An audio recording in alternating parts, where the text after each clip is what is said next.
নমস্কার, আপনাদের সকলকে স্বাগত জানাই চ্যানেল ভূমিকাতে।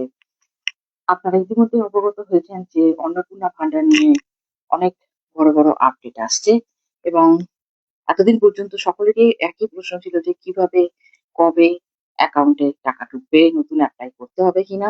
সেই সমস্ত প্রশ্নের উত্তর পাওয়া গেছে।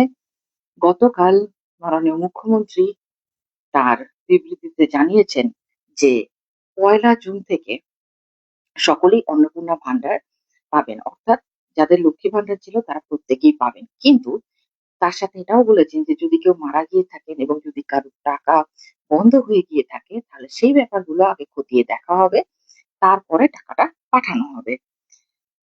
তাই মহিলাদের প্রতি মাসে ১,৫০০ বা ১৭০০ টাকার বদলে ৩,০০০ টাকা দেওয়া হবে। এক্ষেত্রে অনেকে প্রশ্ন করছেন যে তাহলে ১,৫০০ টাকাও কি দেওয়া হবে বা ১৭০০ কি দেওয়া হবে, তার সাথে আরো ৩,০০০ দেওয়া হবে? না, সেই বিষয়ে ওরকম কিছু বলা হয়নি যে দুটো টাকা দেওয়া হবে, এরকম না। তো আপাতত যেটুকু জানা গেছে সেটা হলো যে ১ জুনেই অন্নপূর্ণা ভান্ডারে যে ৩,০০০ টাকা সেটা কিন্তু ডিবিটি অর্থাৎ ডাইরেক্ট ব্যাংক ট্রান্সফার হবে। যাদের ইতিপূর্বে লক্ষ্মী ভান্ডারের আবেদন করা ছিল না, যারা নতুন, তাদেরকে নতুন করে অ্যাপ্লাই করতে হবে। বাকিদের কিন্তু আলাদা করে এই কিছু নতুন অ্যাপ্লাই করার দরকার নেই। সোশ্যাল মিডিয়ার সব খবর বিশ্বাস করার আগে সরকারি ঘোষণা কিন্তু এই কারণেই বারবার বলে থাকি যে অবশ্যই আপনারা দিয়ে দেবেন।